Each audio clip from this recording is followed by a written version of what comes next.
네, 여러분 안녕하십니까? 7월 3일 수요일 아침입니다. 출발 딜사이트 시작합니다. 박명석입니다. 간밤 뉴욕 증시 상승으로 마감했습니다. 어제 국내 증시가 좀 많이 흔들렸죠. 그런데다가 유럽 증시도 계속해서 정치 불확실성에 허덕이는 모습이 있었기 때문에 뉴욕 증시도 조금은 하락으로 출발했습니다만 장중에 발표됐던 두 가지의 이벤트가 시장을 끌어올렸습니다. 첫 번째는 파월 의장의 연설이었고요. 두 번째는 테슬라의 급등이었는데요. 잠시 후에 브리핑 뉴욕에서 함께 해보도록 하죠. 자, 그러면 뉴욕 증시 마감 상황부터 한번 정리해 보겠습니다. 말씀드렸던 것처럼 뉴욕 증시 마감 상황이 빨간불이 확실히 좀 많습니다. 다우지수와 나스닥 지수, S&P 500 지수 모두 상승하는 흐름이 있었고요. 어제 같은 경우에는 다우는 좀 강보합 수준에 그쳤었는데 오늘 같은 경우에는 이 3대 지수가 모두 일제히 상승하는 흐름이 인상적이었습니다. 일단 금리가 조금 불안한 모습이 있었잖아요. 어제는. 그런데 간밤에는 파월 의장의 발언 때문인지 금리가 소폭 완화되는 그런 모습이 있었고요. 그리고 유가가 좀 불안감을 계속 키우고 있었는데 허리케인이 살짝 잦아들었나 봅니다. 유가도 안정되는 모습을 보이면서 금리와 유가의 안정에 힘입어서 3대 지수 일제히 상승으로 마감했습니다. 말씀드린 것처럼 테슬라의 상승세가 눈부셨습니다. 무려 10% 넘게 급등하면서 $230 선까지 올라왔는데요. 어제도 잠깐 언급드렸던 내용인데 테슬라가 중요한 매물대를 뚫었다라는 얘기 드렸었죠. 그 부분들을 뚫어내니까 이제는 시원하게 10%씩 뽑아냅니다. 과연 앞으로의 전망 어떨지 지금부터가 더 중요하겠죠. 잠시 후에 체크해보고요. 아쉽지만 엔비디아가 최근에 좀 주춤하고 있습니다. 1.3% 하락을 했고 일각에서는 테슬라를 사기 위해서 엔비디아를 판다 이런 얘기도 좀 나오고 있는 상황인데 그래도 좀 다행인 건 보시는 것처럼 AMD가 상승했습니다. 엔비디아와 AMD가 같이 빠졌으면 이제 반도체 업종에 대해서 좀 불안하다라는 의견을 드렸을 수도 있는데 그런 게 아니었기 때문에 최근에 계속 말씀드렸죠. 엔비디아 그리고 M7의 중심에 어떤 쏠림이 계속 풀리고 있다, 완화되고 있다, 어떤 건강한 시장으로 좀 진전되고 있다. 물론 엔비디아 주주분들에게는 조금 아쉬운 일이지만 지금 시장이 그렇게 가고 있다는 걸 우리가 인정하고 들어가야 될 것 같습니다. 자, 그럼 오늘 시장의 체크 포인트 세 가지 먼저 첫 번째 체크 포인트부터 확인해 보도록 하겠습니다. 말씀드렸던 것처럼 파월 의장의 연설부터 저희가 얘기를 좀 해봐야 될 것 같습니다. 인플레이션 둔화 상당한 진전, significant progress가 나타났다라고 얘기를 했습니다. 우리가 PCE 물가 데이터 지난주 금요일에 발표되고 나서 사실 시장의 분위기가 반응이 생각보다 좀 아쉬웠잖아요.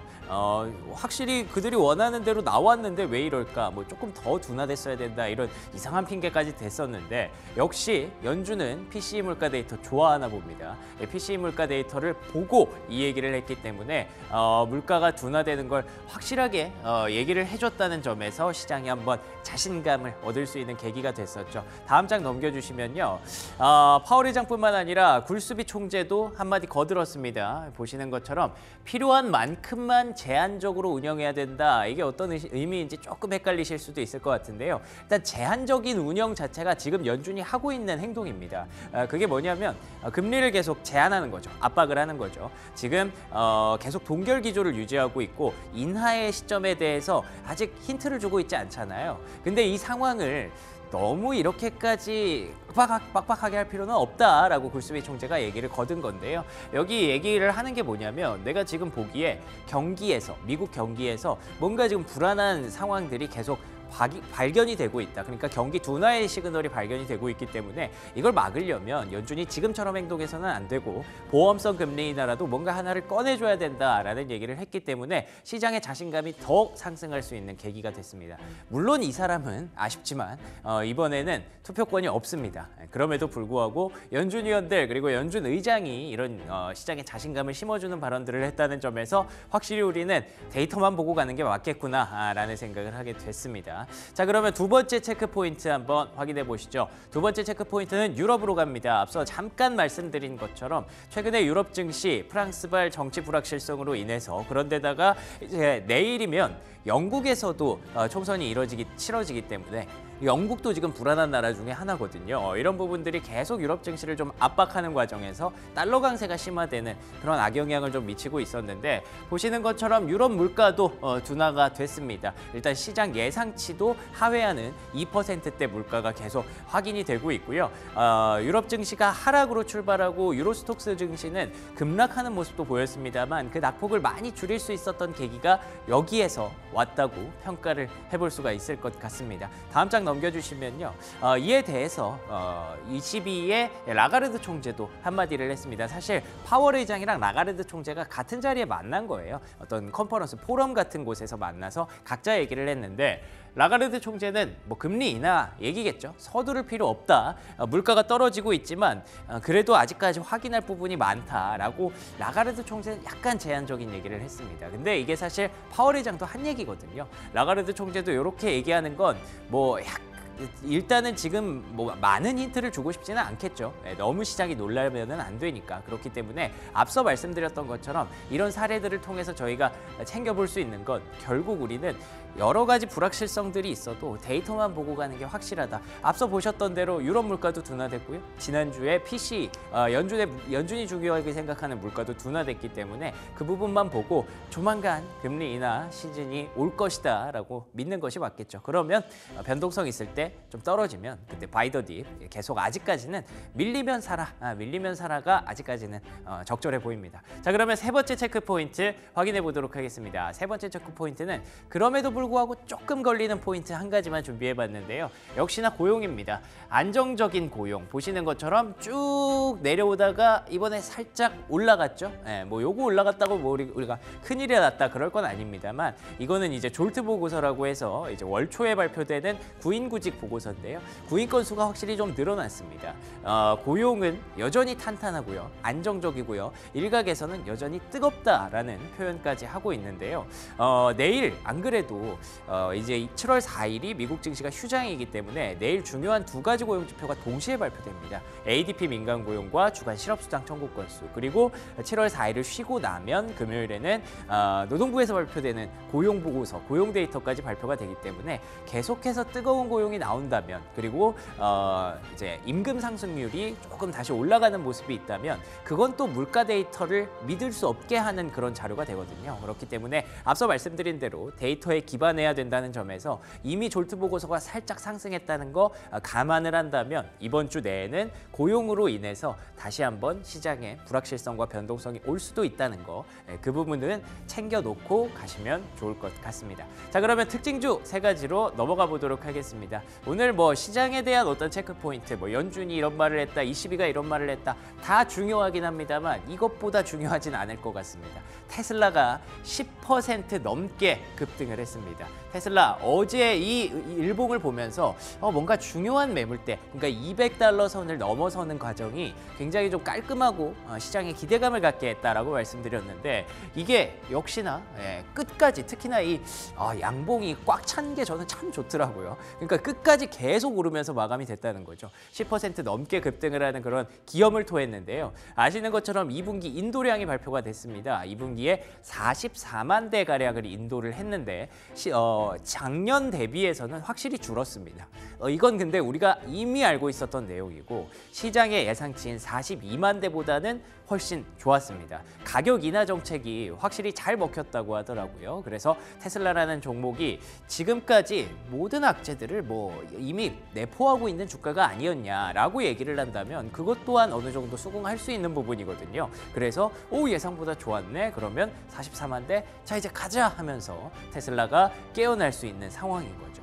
그렇지만 앞서 말씀드린 것처럼 과연 테슬라가 지금처럼 급등 랠리를 이어갈 수 있을까? 이제 급등의 시작일 것인가에 대해서는 사실 올해 많이 속았거든요. 2차 전지와 테슬라에게. 그렇기 때문에 이거 조금 믿을 수가 있을까에 대해서 생각을 해볼 필요가 있습니다. 그래서 다음 장 넘겨주시면요. 지금 여전히 좀 걸리는 건 경쟁이 심하다는 겁니다. 테슬라만 좋았다면 테슬라가 뭐 계속 가자 하겠지만 비아디도 좋았거든요. 특히나 지난 분기 비아디의 판매량이 무려 21% 급증했다고 합니다. 그러면서 1분기에 사실 중국에서 테슬라가 점유율 1위를 탈환하는 모습이 있었는데 2분기에 이렇게 따라가게 된다면 이거 비아디와 테슬라가 역전될 수도 있는 거거든요. 그렇게 된다면 뭐 또 테슬라가 또 위기다, 뭐 영업이익률이 안 나온다 이런 얘기 바로 나올 수 있는 부분이기 때문에 이번에 발표한 GM의 발표치도 괜찮았거든요. 그러면 폭스바겐도 지금 열심히 쫓아가고 있죠. 리비안 지분 투자한다고 하죠. 이게 전기차 치킨 게임은 지금도 계속 ING라고 봐야 되기 때문에 테슬라가 지금의 상승세를 계속 유지하려면 저는 판매량, 매출 증가 이것만으로는 안 된다고 봅니다. 뭔가 새로운 게 좀 나와야 될 것 같은데 그렇다면 8월 8일로 예정된 로보택시 발표 우리가 조금 더 기대해보고 기다려봐야 될 것 같습니다. 자, 그러면 다음 장으로 넘겨주시죠. 두 번째 특징주로는요. 엔비디아 정해봤습니다. 보시는 것처럼 엔비디아의 주가 최근에 이제 고점에서 뭔가 좀 주춤한 그런 모습이 나타나고 있어요. 여기 앞에 S라고 찍혀 있는 게 어떤 뉴스가 있었던 그날인데 그 뉴스가 아마도 여러분 아시는 것처럼 분할이겠죠. 주식 분할이 이루어지고 나서 그때 이후에 급등을 했다가 그 이후에는 조금씩 멈춰 있는 그런 모습입니다. 앞서 잠깐 말씀드린 것처럼 테슬라 롱을 치기 위해서 엔비디아를 숏을 치고 있다라는 월가의 그런 분석들도 나오고 있기 때문에 이렇게 된다면 엔비디아가 지금 당장 저 고점을 탈환하고 다시 올라가기에는 시간이 조금 더 필요해 보이는 상황일 수 있을 것 같습니다. 다음 장 넘겨주시면요. 그럼에도 불구하고 우리는 AI와 데이터 센터에 대한 기대감을 여전히 갖고 있죠. 웰스파고에서 이런 얘기를 했네요. 데이터 센터의 건설이 내년에는 더블이 될 것이다 라고 얘기를 하고 있습니다. 데이터 센터 많이 짓게 된다면 올해보다 2배 더 짓게 된다면 엔비디아의 실적은 올해보다 2배 더 날 수도 있는 거거든요. 왜냐하면 엔비디아가 독점을 하고 있기 때문에. 근데 가만히 생각을 해보면 그래 엔비디아 뭐 내년까지 무리 없겠네. 앞에서 전기차 얘기했던 내용이랑 살짝 겹치는 부분이 없지 않아 있어요. 테슬라도 이랬던 때가 있었거든요. 테슬라 혼자 전기차 팔고 테슬라 혼자 자율주행 만들고 그치만 이제 그 상황이 많이 바뀌었습니다. 엔비디아도 혹시나 지금 간밤에도 AMD가 올랐는데 경쟁 체제가 조금 더 확보가 된다면 엔비디아가 더 나은 모습을 계속 보여주지 못한다면 분명히 언젠가는 따라잡힐 수 있고 경쟁으로 인해서 주가가 압박을 받을 수 있거든요. 그런 부분들은 염두에 두면서 그렇지만 AI는 틀리지 않았다라는 관점 유지하면 거기서 우리가 가져가야 될 종목들 또 하나씩 캐치를 해볼 수가 있지 않을까 싶네요. 두 번째 특징주였고요. 마지막 특징주 하나만 보겠습니다. 마지막 특징주는 헬스케어 쪽에서 하나 가져왔는데요.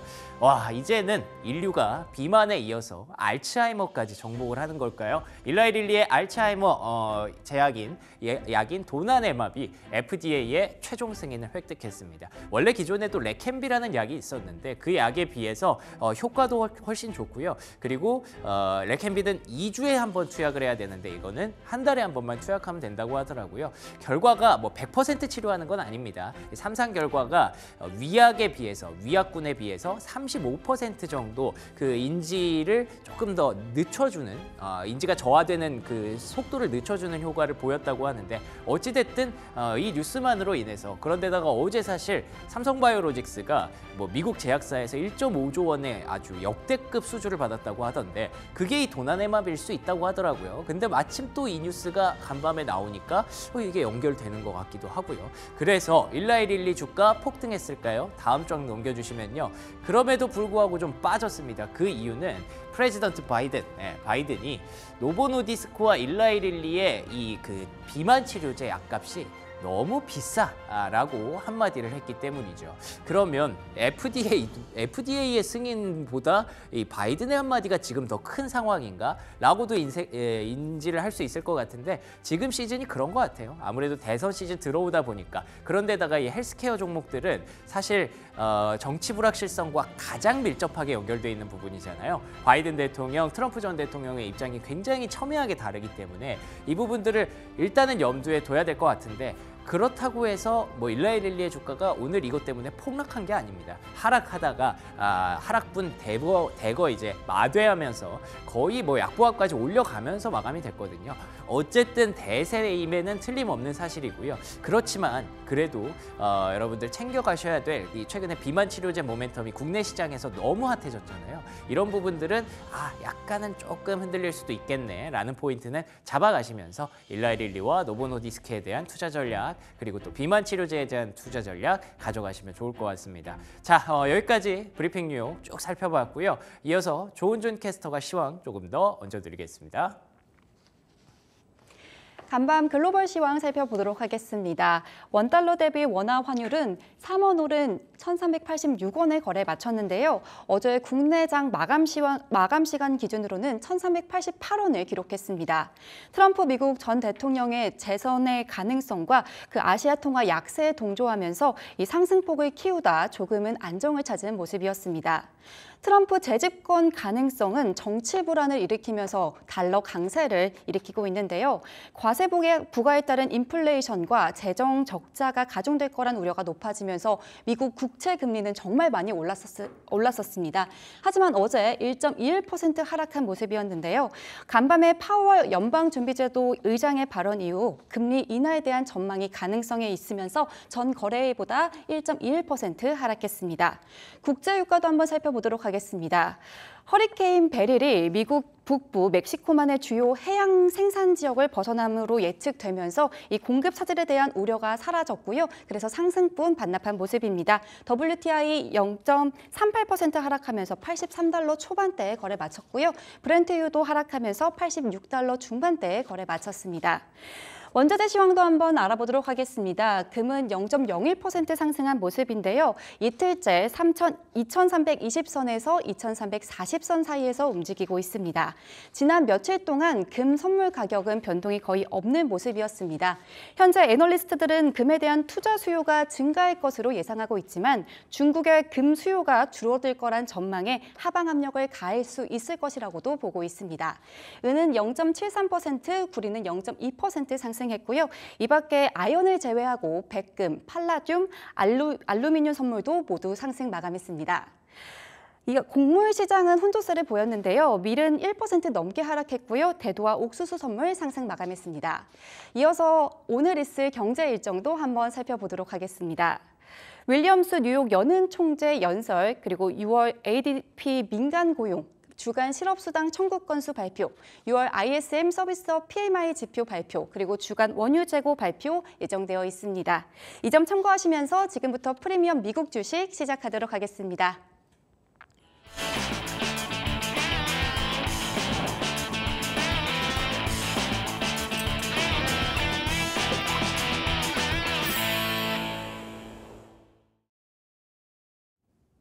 네, 글로벌 증시 마감 상황 정리해보고요. 오늘 국내 증시 전망까지 가져갑니다. 프리미엄 미국 주식, 오늘도 그레너리 투자자문 이완수 대표 나오셨습니다. 안녕하십니까? 네, 안녕하십니까? 네, 안녕하십니까?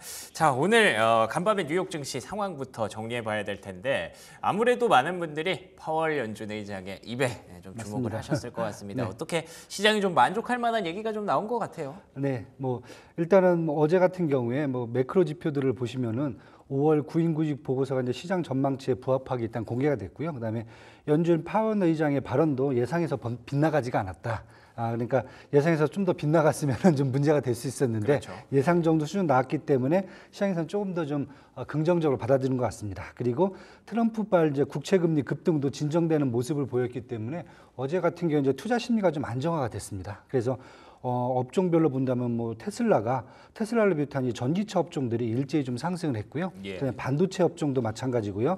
여기다 추가적으로 이제 다음 주 10일이죠. 금요일부터 2분기 실적 발표가 일단 대형 금융주들을 위주로 시작이 됩니다. 그렇죠.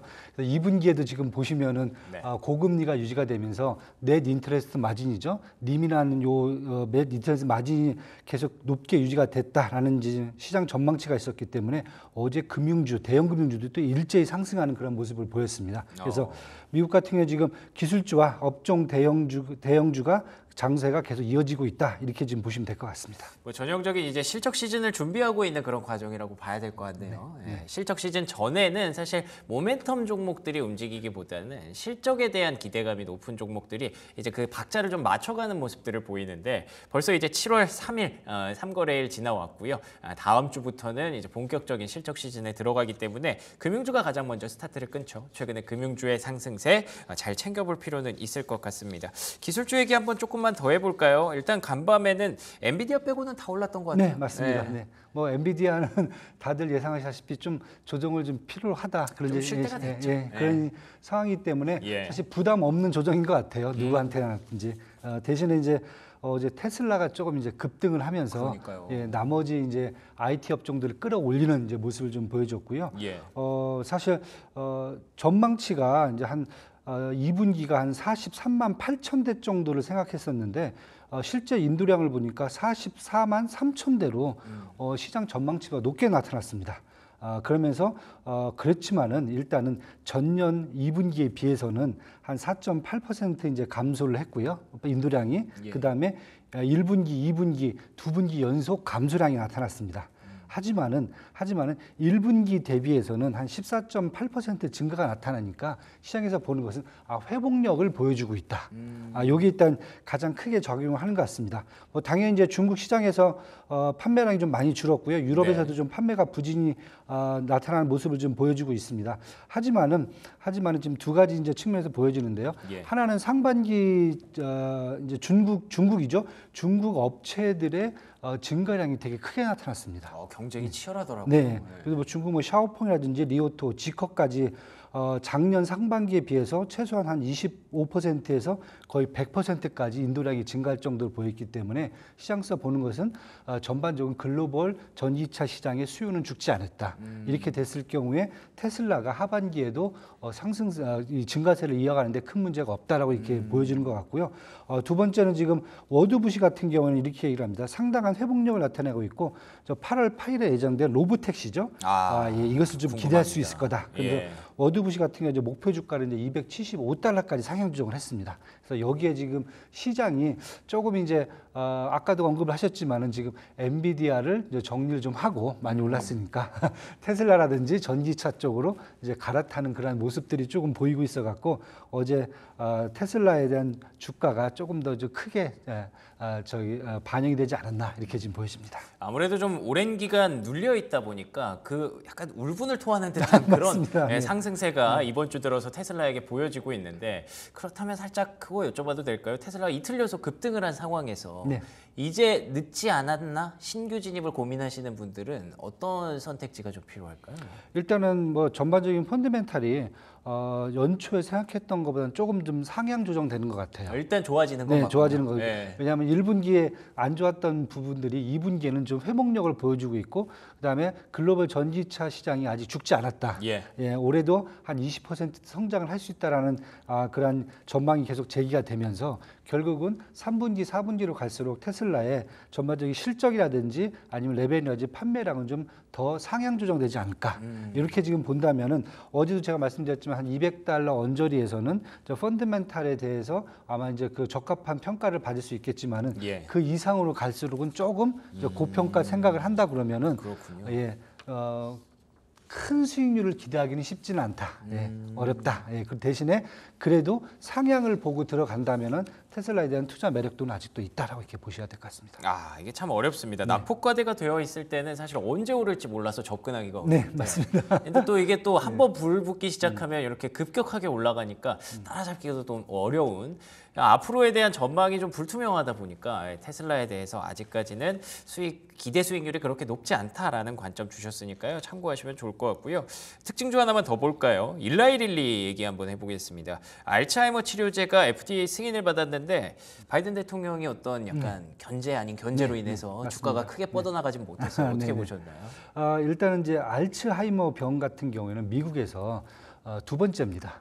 그러니까 당뇨하고 비만 다음에 알츠하이머 발병률이 가장 높거든요. 그렇군요. 예, 그렇다 보니까 사실은 2023년도는 비만 당뇨 치료제가 히트를 쳤다 그러면은 예. 올해 2024년도는 이미 알츠하이머에 대한 기대감이 높았습니다. 예, 그런 상태에서 작년에 7월 7일 2023년 7월 7일에 바이오젠과 에자이가 이미 그 알츠하이머 초기 단계 치료제인 레켐비를 이미 승인을 받았거든요. 그렇죠. 예, 그런 상태에서 지금 이 일라이릴리의 노나네맙이 지금 승인을 받은 상태이기 때문에 예. 시장에서 일단 충격은 비만 당뇨 치료제가 나왔을 때의 충격보다는 좀 덜하다. 원래 하나가 있었으니까. 네. 그리고 이미 이제 일라일리 같은 경우에는 여러 가지 파이프라인들이 있기 때문에 그쵸. 여기다가 더 하나 추가를 하는 상태이기 때문에 저희들이 이제 기대하기에는 아마 작년에 비만 치료제 나왔을 때 위고비라든지 이런 것을 오젬픽이라든지 위고비 나왔을 때보다는 충격은 좀 덜할 거다. 이렇게 지금 보여지고요. 두 번째는 지금 그 2025년이죠. 내년도부터 인플레이션 감축법에 의해서 그 약가에 대한 통제가 있습니다. 시작이 됩니다. 이게 참 정책이 계속 걸려요. 네, 걸립니다. 이미 걸리고 있고 그것 때문에 사실 2024년 올해 1월 달에 주요 제약 약가들을 모두 다 인상시켜버리는 그러한 일이 발생을 했거든요. 그래서 예. 그거에 대한 우려감이 이미 시장에 있는 상태에서 아마 바이든 대통령이 그 부분을 좀 짚어준 것 같아요. 근데 일단 이제 알츠하이머 관련되어 있는 요 제품이 요 약가 통제에 들어갈지 안 들어갈지는 아직 모릅니다. 예. 네, 그건 좀 지켜봐야 될 것 그렇죠. 같고요. 그래서 아직까지는 시장에서는 이제 주시를 하고 있는 상태다. 이게 과연 파이프라인에 어느 정도의 영향력을 미칠 수 있고 그다음에 시장에 어느 정도 영향을 미칠 수 있는 좀 시간을 좀 두고 봐야 될 것 같고요. 반대로 보면은 같이 지금 알츠하이머 쪽을 지금 연구 개발하고 있던 뭐 반다 파마슈티컬이라든지 바이킹 테라피틱스라든지 다인 테라피틱스는 어제 주가가 6% 이상 다 급락을 했습니다. 그러니까 이쪽 이제 일라일리가 시장을 충분히 가져갈 걸로 지금 생각을 해버리는 거죠. 지금 이런 그러네요. 상태죠. 네. 네. 그래서 이 상태로 보기 때문에 주가는 좀 지켜보셔야 될 것 같아요. 이건요. 예, 저희가 섣불리 판단하기는 좀 쉽지 않다 이렇게 봐야 될 것 같습니다. 알겠습니다. 일라이릴리 도나네맙이라고 하는 알츠하이머 치료제가 이제 FDA 승인을 받고 시장에 나오게 됩니다. 그렇게 되면 뭐 일라이릴리에 대한 기대감이 높아질 수도 있겠습니다만 일라이릴리 말씀하신 대로 워낙에 파이프라인 많고요. 그리고 또 주가가 최근에 보셨던 것처럼 앞에서 계속 자료화면 보셨던 것처럼 정말 수직 상승했습니다. 뭐 제2의 엔비디아가 아니냐 이런 얘기까지 나오고 있기 때문에 지금 또 쉬어가는 그런 과정은 불가피하게 나오고 있는 것 같습니다. 계속해서 좀 많이 오른 종목에 대해서 그리고 덜 오른 종목에 대해서 지금 고민들이 맞춰지고 있는 그런 시장의 분위기 느낄 수가 있네요. 자, 그러면 지표 얘기 다시 한번 꺼내보도록 하겠습니다. 고용 지표가 일단 간밤에 졸트 보고서가 하나 발표가 됐는데 뭐 중요도는 뭐 물론 그렇게 높지는 않다고 합니다만 이번 주에 아무래도 고용 발표되는 부분들이 많다 보니까 약간 좀 전야제 같은 그런 느낌이에요. 네. 어떻게 보셨고 이번 주 고용의 어떤 시장 반응 어떻게 보시는지 궁금합니다. 네. 어제 이미 좀 말씀을 저희가 드렸잖아요. 예, 시장 그렇죠. 전망치를 벗어나지는 않을 것 같다. 예. 네, 그래서 어제 같은 경우에 이제 노동부의 5월 구임 구직 보고서죠. 졸트 보고서가 지금 나왔는데 네. 보니까 지금 한 시장 전망치는 796만 건이었는데 814만 건으로 조금 더 상향 조정됐습니다. 나왔어요. 예, 잘 났습니다. 예. 그래서 채용이 580만 건이고요. 퇴직이 540만 건이기 때문에 결국 노동시장이 견고하다는 것을 일단 먼저 증명을 해준 것 같아요. 그리고 중요한 것은 일단 오늘 또 발표가 되는 주간 신규 실업수당 청구 건수 그다음에 금요일 날 발표되는 노동부가 내는 6월 고용 보고서가 결국 시장 전망치 수준으로 나오지 않겠느냐. 그리고 이제 이걸 감안한다면 5월 실업률도 한 4.0% 전달과 똑같은 거의 상황이 보여질 수 있다. 이렇게 되면 결국 노동 시장이 견고하게 유지된다는 것은 어떻게 보면은 연준 입장에서는 기준금리를 내려야 되는 가능성을 조금 더 희석시키는 그런 부분이 될 수가 있기 때문에 그렇죠. 일단은 당분간은 이 노동 보고서가 고용 보고서가 이제 시장에 미칠 영향은 이미 좀 반영이 돼 있다. 이렇게 좀 생각하고 가셔야 될 것 같습니다. 알겠습니다. 이미 반영이 되어 있다고 한다는 건 어제도 말씀하셨던 부분이기는 한데, 그러니까 고용이 계속 좋게 나오고 어느 정도 탄탄하게 나오더라도 연준의 뭐 금리 인하 가능성이 뒤로 밀리거나 혹은 시장의 변동성이 커지거나 이런 것까지 우리가 생각해 볼 필요는 없다라는 네, 거죠. 맞습니다. 네. 네. 오늘 말씀하신 또 이제 그 유럽중앙은행에서 파월 의장이 또 얘기를 하셨잖아요. 예. 한 것도 보면은 사실 시장의 기대치에서 별로 벗어나진 않았어요. 맞아요. 네, 맞습니다. 보면 뭐 디스인플레이션 경로에 진입했지만은 금리 인하를 위한 확신을 얻기에는 더 많은 증거가 필요하다. 지금까지 했던 내용이랑 비슷해요. 그다음에 뭐 9월 금리 인하 가능성에 대해서는 날짜를 정하지 않겠다며 언급을 회피했다. 결국 지금 시장에서 얘기가 나오는 게 여태까지 계속 연준이 얘기했던 것은 뭐 인플레이션 지표 플러스 고용시장의 지표였는데 이 지표들은 이미 더 이상 이제 추가적으로 하락하기는 쉽지 않다라고 지금 보는 거죠. 그렇다고 보면은 시장에서 얘기하는 것은 연준이 이미 이제 금리 인하 시기를 실기한 것이 아니라 일단 비판이 가중이 되고 있는 거고요. 두 번째는 그다음에 그 파월 의장이 연준 내에서 장악력 왜냐하면 매파 그 인사들이 지금 5명 이상이 있고 12명 중에 5명 이상이 지금 매파 인사거든요.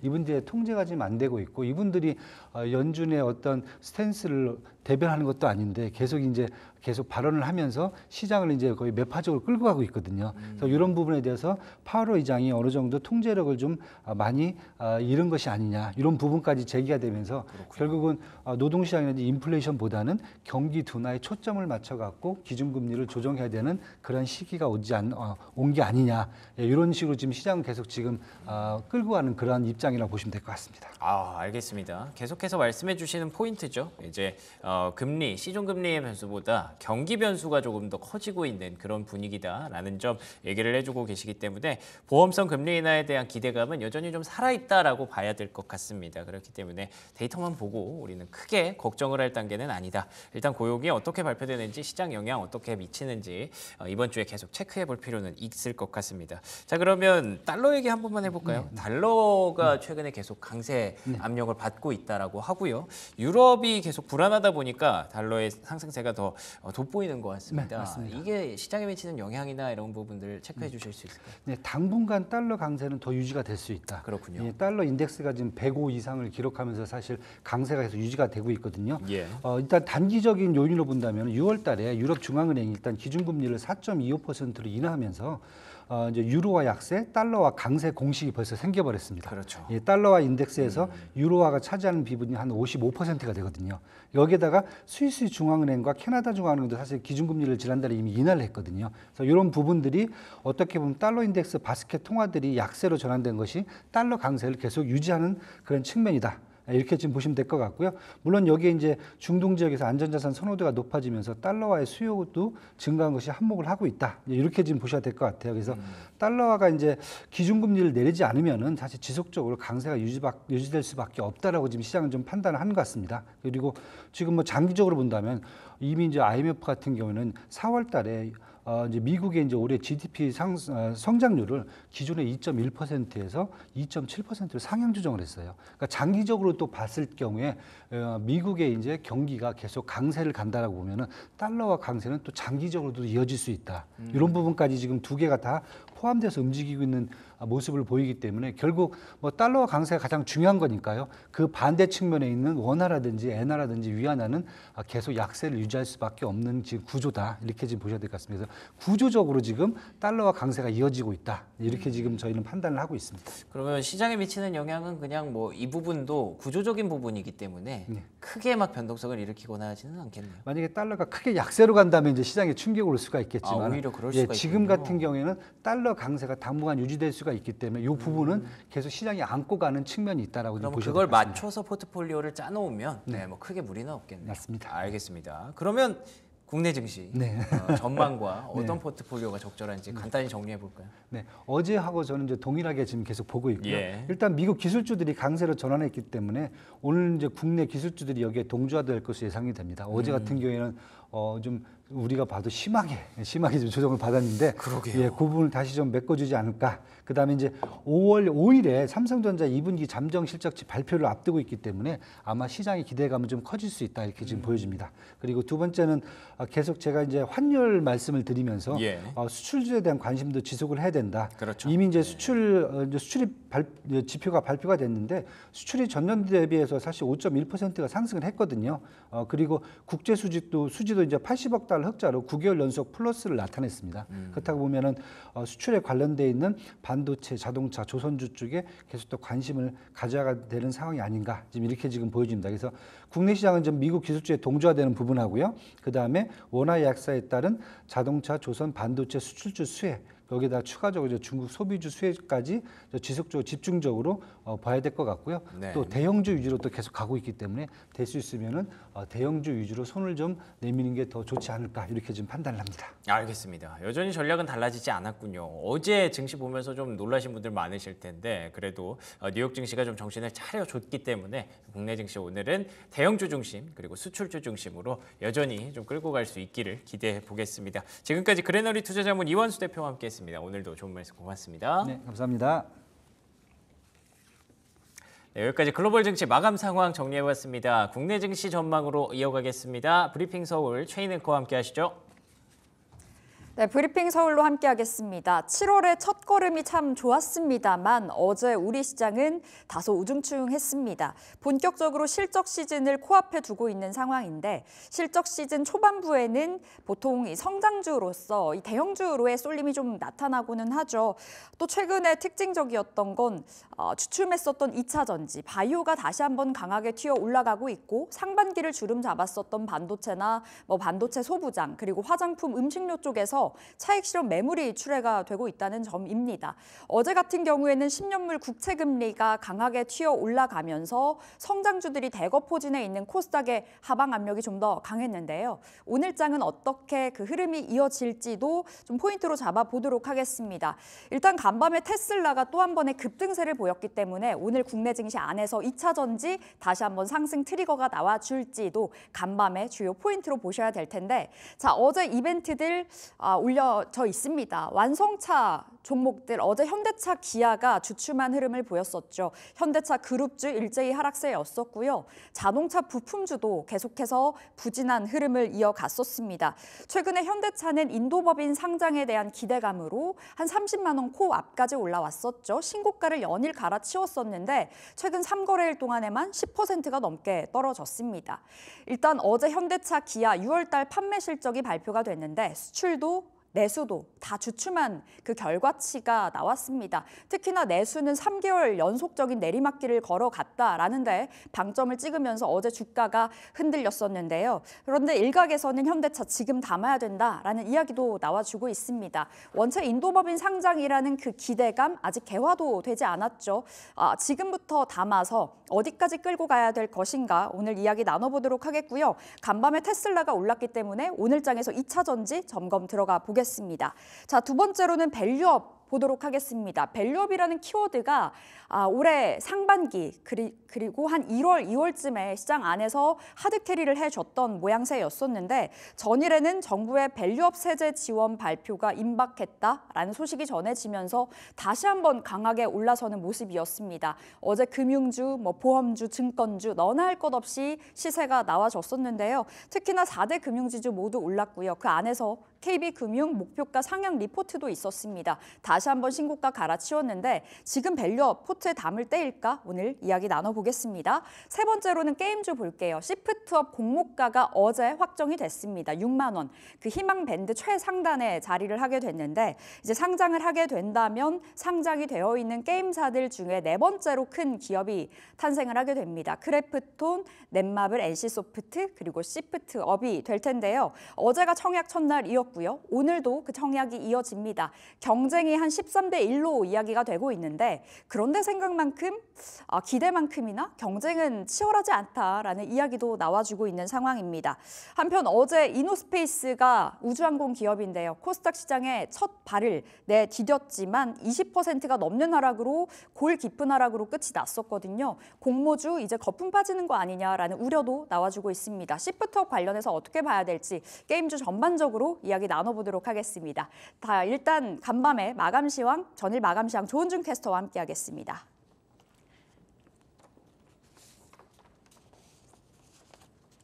네, 개장 전 체크포인트 어제 우리 시장 마감 시황 한번 살펴보도록 하겠습니다. 어제부터 장마가 시작됐죠. 내리는 비처럼 정말 차갑게 양시장 모두 파란불 켰는데요. 장 초반 하락으로 출발한 이후 계속해서 낙폭을 키워갔던 하루였습니다. 먼저 코스피부터 살펴보도록 하겠습니다. 전 거래 대비 0.8% 하락한 2,780선에 거래 마쳤습니다. 하루 만에 2,800선을 내놨는데요.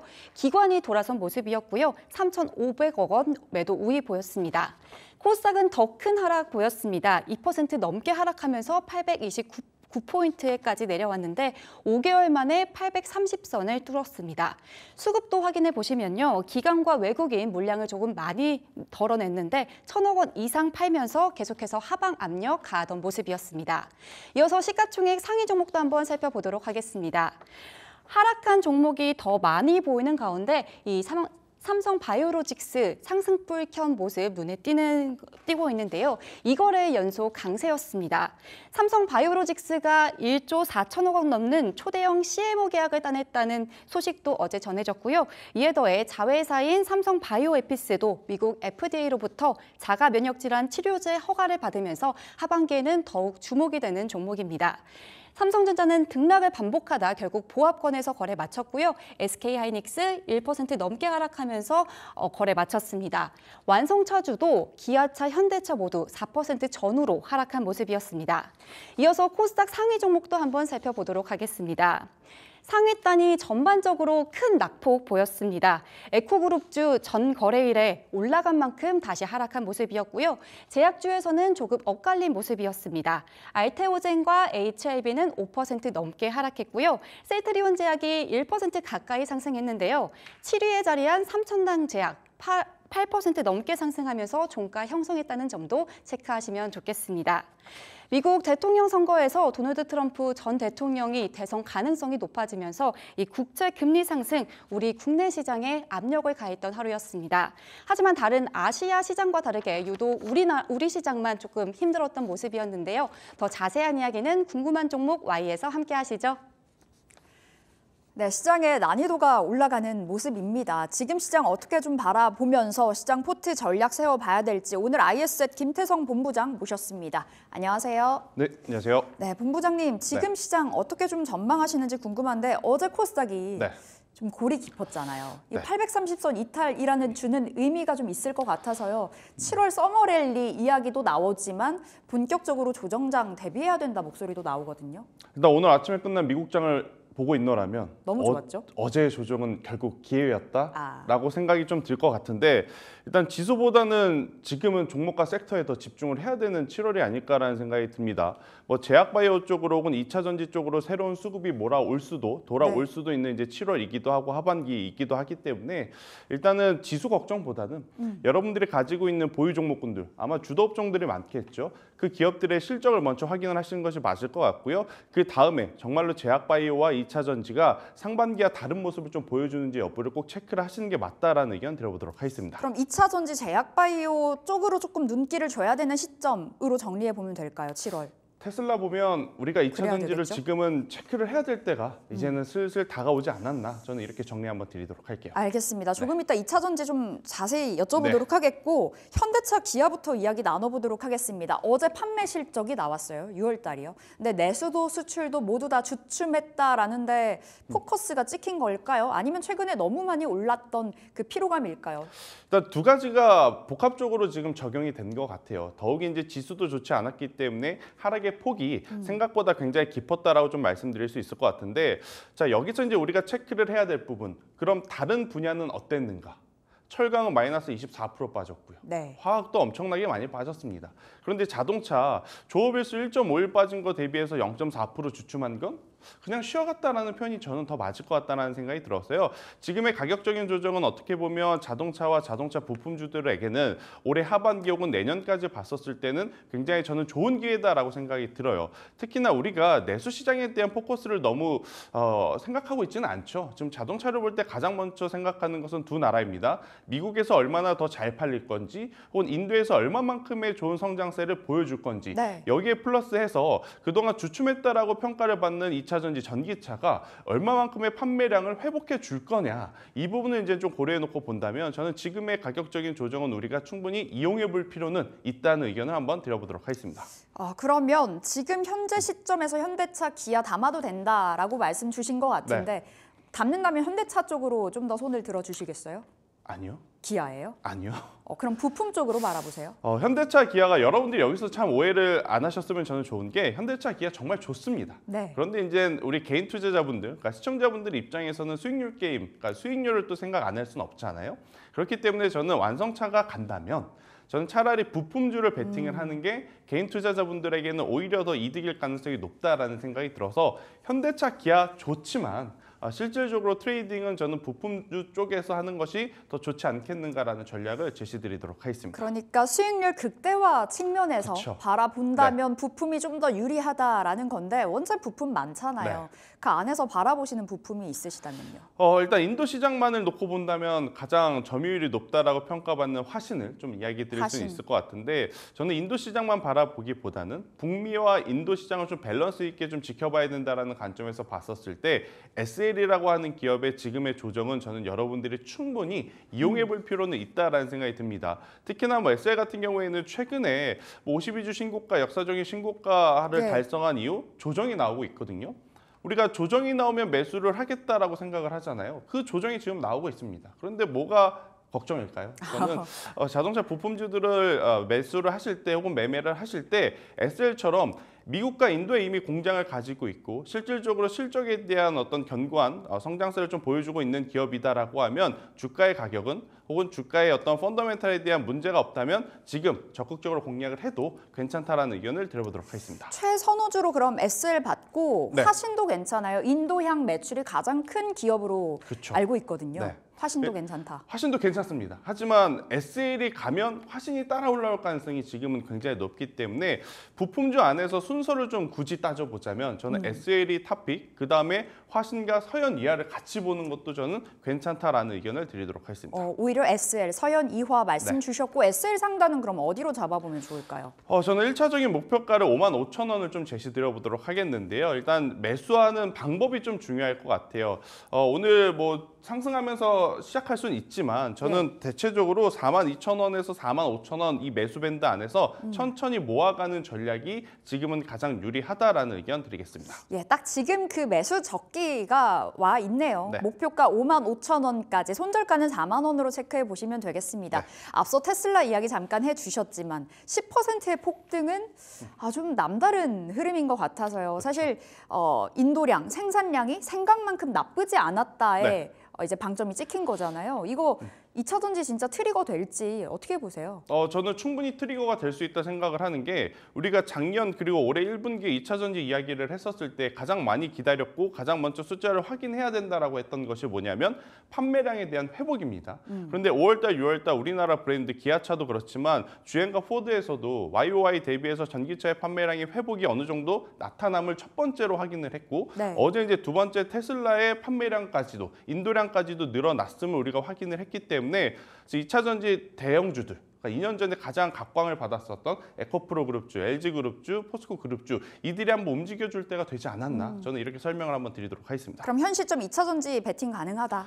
베팅 가능하고요. 탑픽 물어보실 것 같아서 이야기를 드려보면 LG 에너지 솔루션이 지금은 가장 매력적인 가격대와 어떤 위치가 아닐까라는 의견 드리겠습니다. 최근에 LG 엔솔이 좀 탄력적으로 튀더라고요. 지금 탑픽으로 2차 전지 안에서는 LG 엔솔 말씀 주셨습니다. 자, 두 번째 키워드 밸류업 이야기 나눠볼 건데 표정이 벌써부터 좀 일그러지셨거든요. 그러니까 우호적으로 보시는 분도 있고요. 지금은 아직 아니다라고 말씀 주시는 분도 있고요. 본부장님께서는 지금 아니다. 지금은 아닌 것 같습니다. 그리고 이제 발표가 임박이 되었다면 발표한 이후에 우리나라 K국장의 패턴을 놓고 생각을 해보면 세론 뉴스로 작용할 가능성이 굉장히 높고 일단 지수가 안 좋을 때 어떻게 보면 경기 방어주의 역할을 하면서 지금 움직이는 게 수급 밸류 프로그램이지 않습니까? 저는 만약에 매수를 하실 거였더라면 조정이 나왔을 때 진작에 매수를 하셨어야지 어제처럼 시세가 낮다 그래서 이쪽을 공격적인 어떤 매매 전략을 가지고 대응을 하게 되었을 때는 수익을 볼 수 있는 구간이 조금은 작지 않을까라는 의견 한번 드려보도록 하겠고요. 대신에 시장에 참여하는 개인 투자자 입장에서는 이번에서 정부가 조금은 세게 이야기를 해줬으면 좋을 것 같아요. 왜냐하면 대주주와 소액주주의 이해관계는 좀 다르거든요. 예. 대주주는 지금 승계를 위해서 주가가 올라가는 게 굉장히 부담스럽죠. 하지만 소액주주 입장에서는 주가가 올라가야 내 계좌에 돈이 되니까 굉장히 좋은데 참 이런 이해관계가 복잡한 상황 속에서 정부가 이번에는 조금은 공평하게 뒷말이 나오지 않게 저는 적극적으로 강제성도 조금 띄워줬으면 좋겠다라는 의견을 드려보도록 하겠습니다. 최근에도 뭐 계속 상반기에 밸류업 열어보면 뭐 없었잖아요. 맞아요. 당근만 주고 채찍은 주지 않다 보니까 강제성이 없었고 그렇다 보니 실질적으로 주주 환원으로 이어지지 않을 거라는 우려가 굉장히 부각이 됐었는데 어제 금융주가 강했잖아요. 그 안에서 KB금융이 또 한 번의 신고가, 그쵸? 목표가 상향 리포트도 있었습니다. 지금 자리 그럼 본부장님 말씀대로라면 챙겨야 되는 구간인 거예요? 저는 만약 미리 보유하고 있다면 네. KB금융과 하나금융주주 같은 경우에는 조금은 더 가져가 보시는 게 맞다 생각이 들고 있고요. 대신에 이제 보험주들 안에서 어제 두 자릿수의 어떤 변동성을 보였었던 작은 중소형 보험사들 같은 경우에는 수익을 좀 챙기시는 게 맞을 것 같아요. 일단 KB금융이라든지 하나금융지주 같은 경우에는 수급밸류 프로그램이라고 하는 이 네임들을 좀 빼고 보더라도 네. 본업에서의 실적 개선세, 실적의 성장성, 그리고 ELS에 대한 우려가 있음에도 PF 우려가 있음에도 불구하고 굉장히 탄탄한 모습을 좀 보였기 때문에 이들은 가지고 계신 분들이라고 한다면 저는 더 가지고 가신 게 맞다. 하지만 신규 매수하고자 하시는 분들은 오히려 상승 탄력도를 좀 생각을 해봤었을 땐 앞서 언급드렸던 자동차 쪽이 더 낫지 않겠는가라는 네. 의견을 드리도록 하겠습니다. 맞아요. 뭐 완성차도 밸류업이라는 키워드도 붙어 있었기 때문에 오히려 완성차 쪽으로 눈 돌리는 게 맞다라는 말씀 주셨고 가져갈 거라면 보유하고 있으시다면 KB금융, 하나금융지주로 추려보도록 하겠습니다. 자, 저희 게임주 이야기도 나눠볼게요. 시프트업 이제 상장이 코앞으로 다가오고 있습니다. 어제 공모가 6만 원이 확정이 됐더라고요. 아, 진짜 이제 상장이 되게 되면 게임주 판도가 바뀔 것인가가 이제 많은 분들이 궁금해하실 텐데 게임주 최근에 주가 상승 좀 나와주는 모습이에요. 물론 네. 희비가 엇갈리고는 있습니다만 본부장님 보시기엔 게임주 시간 돌아왔다라고 보세요. 그런데 생각보다 지금 시가총액이 너무 크게 잡히는 지금 우리나라 시장의 가장 큰 아킬레스건은 뭐냐면 자금이 말랐다라는 거거든요. 돈이 없다. 그런데 이런 대형 어떤 시총 큰 상위 종목의 IPO가 진행이 되면 네. 가뜩이나 중소형주에 들어갈 돈이 없는데 이쪽으로의 자금의 쏠림이 더 심화가 되었을 때 지수는 좋아 보이는 착시 효과는 나타나지만 직접적으로 내 계좌에 보유하고 있는 종목군들 같은 경우에는 참 힘이 들 가능성도 저는 높다라는 생각이 들어요. 특히나 지금 시프트업 같은 경우에는 최근에 또 거품 논란에 대한 이야기도 지금 많이 있는 상황이라서 경쟁률도 HD현대 마린솔루션보다는 많습니다. 하지만 13대 1. 그렇죠. 하지만 시장에서 기대했던 어떤 눈높이보다는 그렇게 높다라고 지금 평가를 받기에도 조금은 애매한 상황이다라고 보니까 저는 게임주 전반적으로 힘을 붙여주기보다는 이 해당 기업의 단일 이슈로 끝이 날 가능성이 굉장히 높지 않겠는가. 대신에 게임주들 같은 경우에는 개별적으로 좀 히스토리를 가지고 있는 쪽, 신작이라든지 실적에 대한 키워드를 가지고 움직일 수 있는 쪽에 저는 더 관심을 가져야 된다. 안 그러면 NC소프트처럼 될 가능성도 있습니다. NC소프트 넷마블은 대체 언제쯤 살아날까요? NC소프트는 회사 입장에서 참 반성을 많이 좀 해주셔야 될 것 같고요. 리니지 유저 입장에서 제가 간곡히 부탁드려보도록 하겠고 넷마블 같은 경우에는 좀 속이 상할 겁니다. 좋은 실적을 냈음에도 불구하고 지금 주가가 많이 올라오지 못한. 하지만 실적이 좋았다라고 하면 저는 지금의 주가는 충분히 이용해 볼 필요는 있기 때문에 넷마블은 상대적으로 조금은 더 긍정적으로 이야기를 드려보도록 하겠습니다. 그러니까 매수 시그널로 받아들이면 되는 거예요? 그렇죠. 만약에 실적에 대한 기대치를 본다면 넷마블도 저는 괜찮다라는 의견 드리겠습니다. 넷마블은 상대적으로 저평가되어 있다 말씀 주신 거고 원체 이제 종목별로 뜯어봐야 될 것 같은데 네. 시간이 좀 많이 걸릴 것 같고요. 그렇다면 현 시점에서 접근 가능한 게임주 받아본다면요? 저는 현 시점에 게임주는 딱 한 기업만 봅니다. W게임즈라는 기업을 보는데요. 일단 W게임즈는 온라인 사익성 카지노를 만드는 기업이에요. 네. 자, 여러분들이 잘 생각을 해보세요. 지금 게임주들 신작에 대한 부재가 굉장히 크잖아요. 카지노라고 하는 게임은요, 신작에 대한 부담이 없습니다. 어차피 룰은 정해져 있고 매년 새로운 버전이 나온다 하더라도 디자인만 바뀔 수밖에 없는 그러한 구조이기 때문에 회사 입장에서 들어가는 R&D 비용이 다른 게임사보다 굉장히 적습니다. 네. 그러니까 당연히 실적적인 부분에서 우위에 점할 수 있다는 생각이 들고 있고요. 35%의 굉장히 높은 영업이익률을 지금 보유하고 있는 W게임즈. 일단 여기 카지노 이외에 새로운 또 스킬 게임도 이번에 출시를 했고 시장에서 굉장히 좋은 평가를 받고 있어서요. 저는 충분히 더 좋은 주가의 상승 탄력을 기대해 볼 만한 기업을 한번 W게임즈 보자라는 의견 한번 드려보면서 지금 구간에서 오늘 저는 시초에 여러분들이 매수를 해도 괜찮다 생각이 들어요. 대신에 이제 42,000원이라는 가격대 밑으로 내려오게 되면 그때는 리스크 관리가 꼭 절실하게 필요하다 생각이 들고 있고요. 여기서 이제 추가적으로 상승할 시에 게임즈라고 최근에 데우시스터즈 생각하면서 너무 이제 짧게 보시기보다는 조금 길게 보셔서 저는 52,000원이라는 가격대까지 한번 끌고 가보자라는 의견 들어보도록 하겠습니다. 예, 게임주 탑픽으로 W게임즈 받았습니다. 목표가 52,000원 말씀 주셨고요. 데브시스터즈 말씀 주셨잖아요. 네. 급등했다 급락 나왔는데 지금 들어가면 안 되는 거죠?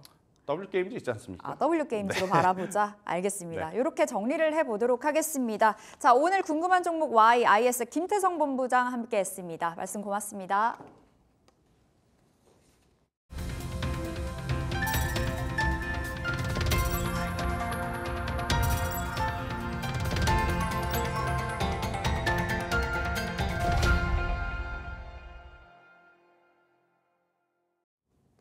네, 오늘의 종목 스리픽으로 이어갑니다. 오늘도 함께하는 IS의 송범선 실장 연결돼 있습니다. 실장님 안녕하십니까?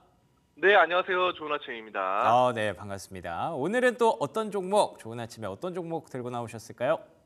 네, 오늘은 무더운 더위를 날릴 수 있는 위닉스입니다. 좋습니다. 위닉스. 요즘 참 덥죠. 그런데다가 지금 장마철까지 오다 보니까 더운 게 아니라 아주 찝찝합니다. 이 찝찝함을 날려줄 수 있는 위닉스가 될 수 있을지 어떤 배경에서 가져오셨을까요? 네, 일단은 계절마다 순환하는 종목이라고 볼 수 있겠고 지금 시장이 전체적으로 안 좋아요. 증시가. 그래서 어제 같은 경우도 코스닥 증시가 마이너스 2%대로 크게 하락을 했죠. 자, 그래서 여기서 우리가 아주 막 공격적인 포트폴리오보다는 계절마다 순환하는 이 안정적 투자 포트폴리오를 구축할 필요가 있다라고 좀 판단을 하고요. 이거는 이제 우리가 4계절이 있잖아요. 봄, 여름, 가을, 겨울. 그래서 그 각 계절마다 돌아오는 그 시즌이 있습니다. 그래서 위닉스 같은 경우는 바로 뭐 에어컨 열 교환기를 생산하고 판매한다라는 점에서 여름 굉장히 노려볼 수 있는 거고 또 여기에 더불어서 공기청정기, 의류 건조기, 제습기 이런 것들이 여름에 많이 쓰입니다. 그래서 바로 친환경 생활 가전 제품으로 많이 쓰이고 냉장고, 에어컨 이쪽으로 여러분이 보시면 되겠습니다. 사실 어제 증시에서 파세코를 좀 보시면요. 파세코가 상승 기조가 나왔어요. 그래서 어제 코스닥이 마이너스 2% 빠지는 가운데 파세코는 상승한다. 여러분 파세코는 어떤 거냐면요. 창문형 에어컨입니다. 창문에다가 설치를 하는 에어컨인데 이런 쪽이 견조한 흐름이 나왔고 사실 뭐 어제뿐만 아니라 최근에 한 달간의 추이를 좀 보면은 뭐 파세코라던가 이런 종목들도 위닉스 역시 마찬가지예요. 한 달간의 추세가 좋아지고 있습니다. 그래서 오를 만한 포인트 징조가 포착이 되었고요. 그래서 이제 계절성 이런 제품 수요에 보완해서 여름용으로 쓰이는 에어컨 부품이 있고요. 그리고 겨울용으로 쓰이는 페니터 이런 것들이 판매되고 있습니다. 그래서 겨울에도 쓰일 수 있다는 부분 우리가 보실 수 있겠습니다. 주요 이 내수 매출에는 삼성전자나 하이마트, 전자랜드 이런 쪽으로 납품을 하고 있어요. 그리고 외국 쪽에는 코스트코, 아마존 이쪽으로 납품을 합니다. 재무를 좀 보도록 할게요. 재무 보시면은 3천억 원대, 3,700억 원대의 매출이 지속적으로 성장이 나옵니다. 그리고 영업이익, 순이익이 지속적으로 수익세가 나타나고 적자가 나타나지 않고 있죠. 여기에 더불어서 부채가 75%로 낮고요. 2,500%의 높은 자본 유보율을 보유하고 있습니다. 그러니까 현금이 많고 안정적이면서도 그 꾸준한 이런 계절적 수요를 맞아 떨어지고 있어요. 그래서 지금 상당히 좀 긍정적이고 차트상으로 보시더라도 차트상 이 볼린저 밴드를 제가 자주 좀 말씀드리는데 볼린저 밴드상 이제 상단 부분을 뚫고 올라갑니다. 이게 사실 6월 초반 그리고 5월 말까지는 안 좋았어요. 여러분들이 차트를 좀 보시면 아시겠지만 5월 말에서 6월 초는 상당히 좀 많이 눌렸다. 저점의 부근에 있었고 지금 7월에 들어서면서는요. 볼린저 밴드 상단 부분을 뚫고 올라가면서 추세 상승 전환에 이런 시그널이 포착이 됩니다. 여러분들 이런 점들 위닉스가 지금 현재로서는 상당히 증시가 어두워지는 코스닥이 어두워지는 분위기랑 반대로 좀 흘러가면서 여러분의 포트폴리오를 좀 해칭해주지 않을까 이렇게 말씀드리겠습니다. 좋습니다. 위닉스 많이들 찾으시죠? 여름에. 그리고 또 뭐 많은 제품이 정말 많이 있습니다. 제가 알기로도. 그래서 여름 수혜주로 전통적으로 언급되는 그런 종목이었는데 지금 차트상으로도 좀 긍정적인 부분들 볼린저 밴드 상으로도 확인이 되고 있고요. 재무 상태도 나름대로 좀 튼튼한 모습을 보여주고 있기 때문에 위닉스를 오늘 꼽아 주셨습니다. 자, 그러면 목표가와 손절가, 매수가까지 한번 진단해 볼까요? 네, 정말 무더운 여름이니만큼 오늘 시초가로 바로 매수를 하셔도 될 것 같고요. 9,300원 아래에서 또 그 전후로 무난하게 매수 가능하십니다. 자, 그리고 목표가는 11,000원대로 여러분들 보시면서 위로 지금 볼린저 밴드 상단 위로 더 뚫고 올라가는 부분 해석하시면 되겠습니다. 손절가는 7,500원 선으로 잡으시면 되겠는데 추세가 지금 살아나고 있는 그런 과정이기 때문에 크게 무리 없이 손절가 터칭 없이 7,500원 정도로만 보시면서 가져간다고 한다면은 이 여름을 좀 시원하게 보낼 수 있겠다 이렇게 말씀드리겠습니다. 알겠습니다. 더운 여름 시원하게 보낼 수 있는 단비 같은 종목 위닉스였습니다. 목표가는 11,000원, 손절가는 7,500원으로 잡아주셨네요. 송범선 실장과 함께했습니다. 실장님 좋은 말씀 고맙습니다. 감사합니다. 네, 그러면 앵커의 픽으로 이어가 보도록 하겠습니다. 오늘 공교롭게도 전문가의 픽이 위닉스였는데 저의 픽은요. 라닉스입니다. 닉스네요. 라닉스를 선택한 이유, 뭐 저는 아시는 것처럼 뉴욕 증시 브리핑을 준비하면서 픽을 또 정리를 하기 때문에 간밤에 있었던 이슈를 좀 정리해 봤는데요. 일단 라닉스라는 기업에 대해서 소개를 해드리면 자율주행 관련해서 솔루션을 개발한 그런 업체입니다. 통신 쪽에 관련된 기업이기 때문에 통신 솔루션을 개발을 했고요. 시장에서 가장 좋아하는 단어 중에 하나가 있죠. 세계 최초로 소프트웨어, 하드웨어 그리고 또 전반적인 이 솔루션으로 커버를 할 수 있는 그런 종목이기 때문에 시장의 기대를 많이 받고 있습니다. 사실 뭐 재무 상태나 뭐 실적이 막 급증하거나 이런 종목은 아니라서 조금은 조심스럽기는 한데요. 근데 아시는 것처럼 간밤에 테슬라가 급등을 했고요. 테슬라가 급등을 하면서 다른 뭐 앨범알 같은 종목들도 같이 올랐기 때문에 오늘 2차 전지주도 좋을 것으로 예상됩니다만 자율주행 ETF가 또 같이 끌고 올라가는 모습이 있었거든요. 자율주행 관련 쪽 국내에서는 뭐 현대오토에버 같은 종목들 많이 생각하시겠지만 라닉스가 조금 탄력은 더 강할 수 있다는 점에서 한번 정리를 해봤고요.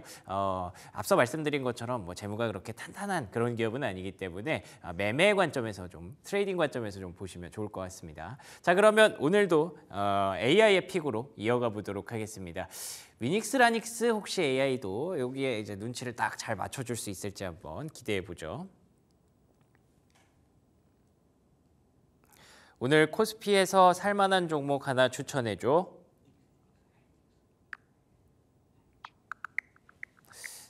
눈치가 있다면 하이닉스를 얘기하겠죠? 오늘 코스피에서 주목할 만한 종목으로는 삼성전기를 추천드릴 수 있습니다. 삼성전기는 수동 소자와 카메라 모듈, 통신 모듈, 반도체 패키지 기판 등을 생산하며 아쉽네요. 삼성전기. 뭐 물론 삼성전기도 좋은 종목이죠. 그렇기 때문에 삼성전기, MLCC 그리고 또 최근에 삼성전자의 주가가 좋다는 점에서 삼성전자를 좀 추종할 수 있는 삼성전기가 또 언급이 됐습니다. 자, 오늘의 3픽은요. 전문가의 픽 위닉스, 앵커의 픽 라닉스 그리고 AI의 픽은 삼성전기였습니다. 저는 내일 이 시간에 다시 찾아뵙겠습니다.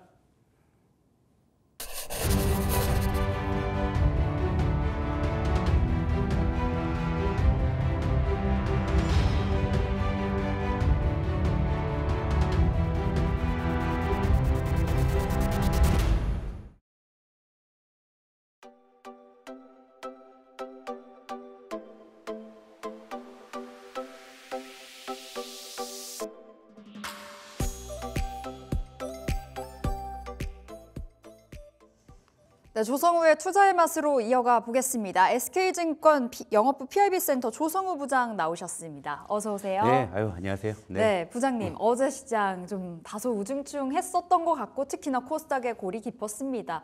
오늘 장 어떻게 전망하시는지도 궁금하고 어제 장은 일단 어떻게 보셨나요? 일단 오늘 장은 좀 좋을 것 같다. 이제 미리 말씀을 좀 드리고 어제 사실 많은 시청자분들 아마 당황하셨을 거예요. 그러니까 저도 장중에 객장에서 왜 이래 뭐 이러던 반응이었거든요. 그러니까 양시장이 의외로 좀 급락을 하는 상황에서 그러니까 뚜렷한 그 이유가 드러나지 않은 그러면서 지수는 계속적으로 좀 낙폭을 키우는 이런 모습이 전개되다 보니까 좀 많은 어떤 시장 참여자들이 좀 우왕좌왕하는 그런 어떤 하루였던 것 같아요. 그래서 이거 시장 정말 왜 이러지 하면서 저도 뭐 안테나 돌려가면서 뭐 이런저런 이유들을 다 이제 체크를 해봤는데 네. 일단 뭐 장이 이제 마감되면서 뭐 하락의 이유들이 하나씩 이제 좀 정리가 돼가지고요. 그걸 먼저 좀 말씀을 드려볼게요. 자, 일단 어제 시장에 좀 하락의 트리거가 된 것은 아무래도 좀 트럼프 리스크가 좀 가장 크게 작용했다라고 보는 시각들. 일단 국채금리의 급등. 그렇죠. 그러니까 그 전에 미국 증시와 미국 국채금리가 좀 동반 상승을 하는 그런 기조였는데 느닷없이 이거 좀 아닌 것 같은데 하면서 이제 그런 쪽에 국채금리가 급등하는 쪽에 좀 시장이 좀 반영을 하면서 좀 경계심이 좀 확산된 게 아닌가. 그러니까. 우리가 이제 트럼프라는 인물에 대한 어떤 기억을 떠올려 보면은 항상 그 트럼프에 대한 어떤 그 불확실성, 그러니까 인물 자체를 불확실성으로 여기는 심리들이 있었거든요. 그러니까 8년 전으로 돌아가 보면 그 트럼프와 힐러리의 그 대선 레이스에서 사실은 의외로 트럼프가 승리하면서 시장이 막 휘청거린 적이 있었었고요. 네.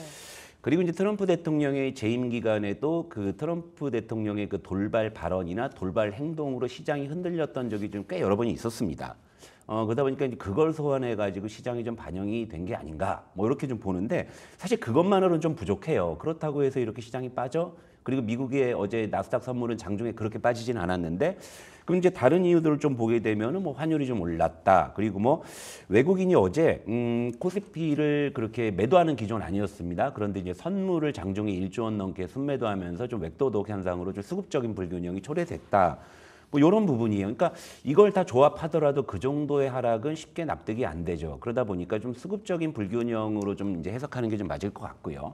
그러다 보니까 아침에 제가 이제 시장을 볼 때 또 어제 좀 이렇게 석연치 않은 급락, 이유 없는 급락은 그래도 이제 되돌림이 나올 수 있고요. 다행스럽게 어제 또 간밤에 뉴욕 증시는 대체로 양호한 모습이었기 때문에 어제 그런 부분들을 오늘 좀 반영하면서 좀 출발을 한다면 의외로 오늘 시장은 어제 좀 하락분을 좀 만회하는 그런 작용으로서 좀 좋은 흐름들이 전개되지 않을까 이렇게 좀 보고 있는데, 일단은 참 그렇습니다. 시장이 뭐 이렇게 시청자 여러분들 많이 좀 요즘에 그 이 종목 선정이 굉장히 어려운 상황에서 자꾸 이렇게 좀 답답한 흐름들이 나오는 거, 그렇지만 이제 이게 시장의 일부라고 생각을 하시고요. 또 심기일전을 하셔가지고 시장을 또 똑바로 직시하시면 또 이제 우리가 헤쳐나갈 수 있으니까 잘 집중해 주셨으면 좋겠습니다. 네, 저희가 또 투자의 맛에서 여러 가지 이야기하면서 여러분들의 그 중심 잡아드리고 있으니까 계속 함께 하시면 좋을 것 같고요. 어제 부장님, 수급을 뜯어본다면 코스닥에서 외국인 기관의 매도가 굉장히 거셌었고 코스피, 유가증권 시장으로 국한해서 본다면 사실 그렇게 나쁘지는 않았었거든요. 외국인들이 전기전자 업종을 또 담아가던데, 그럼 오늘 국내 증시 안에서 반도체, 간밤에 뉴욕 증시 안에서도 반도체가 좋았습니다. 오늘 반도체의 흐름 나올까요? 반도체도 뭐 이제 어느 정도의 반등 흐름이 나오겠지만 일단 지금 엔비디아가 고점 대비해서 벌써 15% 조정을 받았죠. 그러니까 제가 그 하반기의 키워드를 여러분들께 뭐라고 말씀드렸습니까? 순환매라고 말씀드렸잖아요. 그러니까 그런 순환매 기조는 어제 시장이 흔들림에도 불구하고 기조는 그렇게 틀어지지 않았다 이렇게 좀 보고 있는데, 일단 양시장을 한번 우리가 점검을 잠깐 해볼게요. 일단 차트를 한번 보시면, 자 위에 이제 코스피고요, 아래가 코스닥이에요. 딱 봐도 뭐 이제 그냥 직관적으로 보더라도 코스피는 그래도 추세가 좋고요, 코스닥이 지금 걱정인 이런 상황이잖아요. 그러니까 양시장의 온도차는 분명히 있어요. 그러니까 어제 좀 그런 급락으로 시장 더 빠지는 거 아니냐, 뭐 이런 이제 걱정들 하시는 시청자분들이 계셔가지고 잠깐 시장 점검해 드리자면. 자, 외국인이 올해 코스피를 22조 원 정도를 순매수했어요. 그중에 절반이 전기전자입니다. 그러니까 전기전자에만 몰빵한 건 아니에요. 예를 들면 자동차나 그 어떤 그 금융주나 뭐 이제 다른 이제 섹터에도 외국인의 매수는 비교적 이제 골고루 이어졌었고요. 그리고 지금 어제 같은 급락에도 불구하고 외국인의 매도는 나오지 않았다는 점. 그렇다면 이제 외국인의 뚜렷한 수급 이탈 징후는 없다라는 거예요. 그러면 시장이 여기서 코스피 기준이죠. 뭐 훼손될 만한 특별한 이유는 없어 보인다. 그러니까 네. 이제 시장에 대한 걱정, 특히 이제 코스피 쪽에서는 뭐 그렇게 크게 걱정을 안 하셔도 되는데 문제는 이게 코스닥이에요. 코스닥 같은 경우에는 올해 오히려 지금 4% 정도 조정을 받은 상황인데 일단 가장 큰 어떤 원인은 2차 전지의 부진이라고 볼 수 있죠. 왜냐하면 최근에 2차 전지에 대한 관심이 굉장히 커졌고요. 또 간밤에 테슬라가 무려 10%나 폭등을 했어요. 그리고 테슬라가 4일 동안 무려 20%나 올랐는데 네. 그게 우리 시장에 전혀 투영이 안 되고 있잖아요. 그러다 보니까 2차 전지가 해줘야 비로소 이제 코스닥이 좀 움직일 수 있는데 어쨌건 최근에 바이오나 2차 전지 쪽에서는 조금 그래도 이제 수급들이 들어오는 분위기가 있으니까 이제 코스닥 쪽이 얼마나 이제 반전을 보여주느냐 이제 이런 부분들을 볼 수 있겠죠. 일단 시장 자체는요, 코스닥은 좀 수급적인 요인이고 2차 전지라는 어떤 좀 확실한 원인이 있지만 이제 코스피 같은 경우에는 아직까지는 크게 여러분들께서 걱정하실 필요는 없다. 그리고 오늘 만약에 이제 어제 어떤 석연치 않은 하락분을 만회해서 시장이 올라준다면은 또 그런 건 또 기회에 불과할 수 있으니까 아직은 뭐 시장 걱정을 그렇게 할 필요는 없다 이렇게 말씀드리고요. 네. 오히려 코스닥 어제 그 부침이 오히려 오늘장이 어떻게 흘러가는지도 보셔야 되겠지만 기회가 될 수도 있겠습니다. 2차 전지의 반등 그리고 바이오가 지속적으로 상승을 해줄지도 잡아 보셔야 될 것 같은데 그럼 앞서 말씀 주셨듯이 외국인들이 금융주도 많이 담아갔단 말이죠. 어제장에서는 다시 한번 밸류업이라는 키워드로 부각받았던 하루였었는데 오늘도 추가적으로 그 흐름이 나올 거라고 보세요? 아니요, 그렇게는 안 봅니다. 일단 차트를 보면서 단발성으로. 말씀드릴게요. 예. 자, 요즘에 시장의 어떤 큰 틀에서 보면 순환매고요. 어제 시장이 이제 급락하는 가운데 물론 이제 금융주는 그 와중에 또 나홀로 신고가를 보여주는 종목들이 많이 있었죠. 그러다 보니까 이제 금융주에 대한 시각 그리고 뭐 사실 어제 장 끝나고 오늘 장 전에도 이 금융주에 대한 이야기들을 많이 하는 거죠. 예를 들면 지금 사도 됩니까죠? 그런데 어제 우리가 시장이 급락하면서 물론 이제 급락하는 것들은 전업종이 대체로 좀 조정을 받았지만 어제 유독 하락폭이 크게 나온 종목들은요 그동안 많이 올랐던 애들이에요. 음식료, 뭐 그렇죠. 화장품. 예, 그러니까 어제 그래도 안 올랐던 애들은 덜 빠졌습니다. 이를테면 이제 좀 순환매 좀 들어오나 싶은 예를 들면 바이오. 그러니까 제가 어제 대형 바이오 쪽 뭐 말씀드렸지만 또 관심 종목을 또 하필이면 또 번지수가 셀트리온이어서 네. 삼바는 또 어제 또 급등을 했단 말이죠. 그렇죠. 그리고 이제 어제 LG 에너지 솔루션 같은 2차 전지 대표주들도 시장 낙폭에서 비교적 선전했다라고 볼 수 있는 거거든요. 그러니까 많이 오른 애들이 많이 빠지고 덜 오른 애들이 덜 빠진 게 어제의 특징이었어요. 그런데 그 와중에 이 금융주 같은 경우는 더 올랐는데 화면을 보면서 제가 설명드리도록 할게요. 네. 자, 이제 위에 거는 KB 금융 차트입니다. 어제 이제 신고가를 썼죠. 물론 이제 여러 가지 금융주가 어제 오른 이유들이 있어요. 이제 첫 번째는 일단 밸류업에 대한 기대감이 다시 한번 불거진 거죠. 이를테면 정부에서 조만간 밸류업 기업에 대한 세제 지원 그 계획을 발표하겠다. 이게 일단 촉매가 된 것이고요. 그리고 이제 두 번째가 뭐냐면 어제 시장의 어떤 큰 틀에서의 제목은 트럼프 리스크라고 봤을 때 금융주는 트럼프 수혜 업종으로 분류되는 업종이거든요. 그렇죠. 뉴욕 예. 증시 안에서도 은행주가 신고가 그렇죠. 연일 갈아치우더라고요. 예, 그러니까 그런 부분이었거든요. 이런 것들이 좀 반영이 된 것이고요. 그리고 전체적으로 봤을 때 어제 시장이 급락하다 보니까 사실 금융주는 전통적으로 경기 방어주적인 성격을 갖고 있단 말이에요. 이런 복합적인 요인 때문에 올랐는데 그렇다면 오늘 시장이 만약에 반등을 한다 그랬을 때 금융주가 추가적으로 올라갈 수 있을까? 그죠? 미국에서도 어떤 트럼프 리스크가 조금 완화됐다는 측면, 파월 의장이 근데 인플레이션이 기대하는 쪽으로 내려가고 있다라는 것들 그런 것들이 이제 시장을 좀 어느 정도 활기를 줬잖아요. 그렇다 보면 적어도 오늘만큼은 일단 금융주가 조정받을 가능성은 충분한 거죠. 그럼 시장 해지 전략으로 금융주 네. 포트에 하나쯤은 담아도 되지 않아요? 그 해지 전략이라는 게 사실은 기관 투자자나 외국인 투자자들에게 국한된 전략이죠. 왜냐하면 기관이나 외국인들은 어쩔 수 없이 주식을 갖고 있어야 되는 그런 존재들이거든요. 그러다 보니까 시장에 하방 리스크가 있을 때는 그걸 해지하기 위해서 예를 들면 선물 매도를 한다든지 방어주를 편입한다든지 하는 그런 전략 차원에서 해지 전략이라고 얘기하는데 개인 투자자들 안 사면 되는 거예요. 해지 전략이라고 굳이 그거를 기계적으로 구사할 필요는 없어 없다. 보여요. 그러니까 이를테면 이제 오늘 시장이 좀 반등한 다음에 금융주 눌릴 가능성이 있는데 근데 여기서 이제 중요한 건 뭐냐면 어제 시장이 확실하게 보여준 모습은 뭐냐면 그동안 많이 올랐던 종목들이 정말 조정받을 때는 무섭게 조정을 받더라. 그런 측면에서 봤을 때는요. 지금 금융주도 그동안 많이 올라 있는 대표적인 섹터 중에 하나이거든요. 그러다 보니까 굉장히 매운맛일 수가 있는 것이죠. 그러니까 일단 지금 여러분들께 제시해드리고 싶은 그런 하나의 전략의 포인트는 그동안 많이 오른 종목들은 일단 좀 보수적으로 보는 게 좋지 않나. 일단 이렇게 들고 보고 있습니다. 있다면 챙기자. 그게 맞을 것 같아요. 일단 뭐 오르면 오를수록 뭐 좀 비중을 덜어내면서 분할 매도를 차익실을 하시고 지금 시장 자체가 굉장히 그 어떤 격동의 과도기인 것 같아요. 네. 그러니까 이러다가 이제 시장이 어느 순간 옷을 갈아입고 짠하고 나타날 거예요. 그 모습을 바라보면서 하는데 지금 제가 이제 순환매 쪽으로 많이 힌트를 드리고 있잖아요. 그러니까 그런 쪽에 좀 집중해 주시면 좋겠습니다. 네. 너무 많이 올랐다 보니 금융주는 지금은 아니다라는 관점에서 오늘 말씀 주셨고, 자 그렇다면 답변은 여전할 것 같아요. K푸드, K화장품, 뭐 어제 뿐만이 아니죠. 최근에 조정이 깊은 모습인데요. 지금 자리는 어떻게 기회라고 보기에는 늦은 거죠? 그러니까 이게 사실은 어제만 하더라도 K뷰티와 K푸드의 어떤 희비 교차. 이래서 이제 K뷰티는 또 잘 가고 K푸드는 또 이틀 연속 조정받고 뭐 이런 상황인데 어젠 K뷰티마저도 좀 흔들리는 모습이었는데 이것도 이제 차트를 보면서 설명을 드릴게요. 자, 일단 한국 화장품 제조가 신고가를 쓴 뒤로 이제 어제 장중에 12% 일단 급락이 좀 나왔고요. 네. 그리고 사실 그저께 K뷰티의 상승을 좀 뒷받침해준 대장주인 아모레퍼시픽이 어제 또 장중 6% 가까이 급락이 나온 거죠. 사실 아모레퍼시픽은 뭐 네. 신나게 올라가지도 않았는데. 네, 그렇죠. 이러더라고요.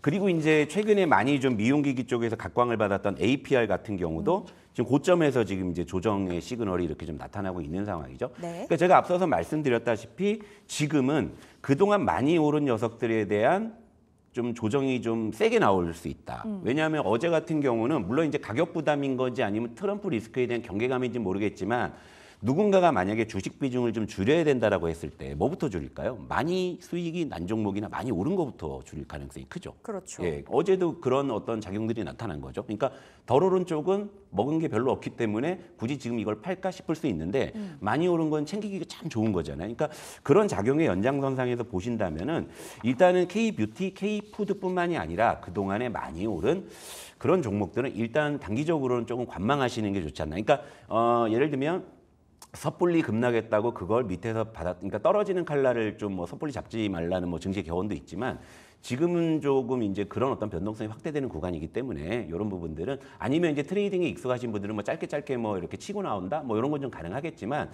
추세적인 플레이를 하기에는 조금 일단 지켜봐야 될 시간이 아닌가 이렇게 보고 있어요. 네. 그러니까 짧게 트레이딩 관점으로는 뭐 유효하나 네. 지금 자체가 좀 기회일까요? 라는 답변, 그 네. 질문에는 아직은 아니다라고 예, 말씀 그렇죠. 주셨고. 그러니까 수익 나신 분들은 뭐 이제 분할 매도를 좀 챙겨 가시는 거는 뭐 언제든지 가능한 건데 이제 문제는 뭐냐면 고점에 이제 매수하셔가지고 좀 손실 구간에 있으신 분들. 그러니까 아마 많으실 거예요. 예, 그런 분들 같은 경우에는 사실 지금 뭐 좀 마음 졸이고 계실 가능성이 크지 않습니까? 그러니까 물론 그렇다고 해서 이게 당장에 또 뭐 푹 꺼진다 이렇게 장담할 수는 없는 거거든요. 이러다가도 이제 리바운딩이 나오고 왜냐하면 이 수급이라는 논리를 봤을 때는요, 이게 또 한번 조정받는다고 또 계속 뭐 원사이드로 이렇게 좀 빠지거나 그러지는 않고요.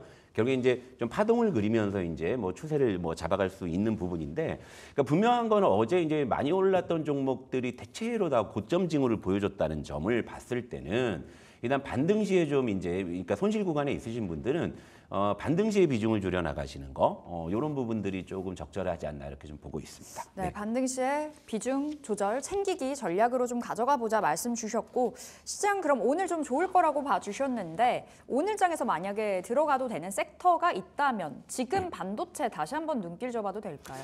그러니까 큰 틀에서 보면 반도체는 제가 계속 이제 시장이 이제 올라갈 땐 주도 섹터의 역할을 계속 할 거다. 네. 하지만 그 섹터 내에서의 그 종목별 온도차나 종목 선정의 난이도가 굉장히 크다.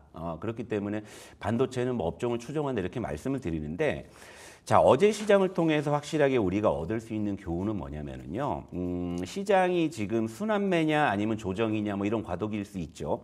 근데 이런 상황에서 지금 특정 개별 종목에 섣불리 접근했다가는 굉장히 좀 이 낭패를 볼 수 있는 그런 흐름들이 계속 나타나고 있지 않습니까? 네. 그러니까 지금은 제가 이제 여러분들께 여기 와가지고 너 왜 맨날 무슨 뭐 업종 대표주만 얘기하고 재미없게 뭐 또 인덱스나 사라 그러냐라는 이제 그런 시청자분이 계실 수도 있는데 지금 시장이 그런 상황이에요. 그러니까 섣불리 종목을 접근했다가 그게 갑자기 뭐 좀 크게 하락을 한다든지 이제 했을 때는 그럴 때는 여러분들께서 그 종목에 대해서 또 얽매여 버리시는 거잖아요. 그렇다 보면은 또 시장 전체가 움직이는 방향을 놓칠 가능성이 굉장히 크다라는 거죠. 네. 그래서 제가 큰 틀에서 말씀을 드리면은요, 순환매 가능성은 여전하고요. 그리고 이제 그런 관점에서 우리가 전략을 확산해 갈 수 있는 건데 분명히 볼 수 있는 거 하반기 들어서 그동안 많이 올랐던 종목들은 흔들림이 나오고 있다는 상황이거든요. 그러면 이제 순환매 쪽에 우리가 이제 관점을 둔다고 했을 때 큰 틀에서 보면 반도체는 어쨌건 순환매도 섹터 내에서 돌 가능성이 크겠죠. 뭐 최근에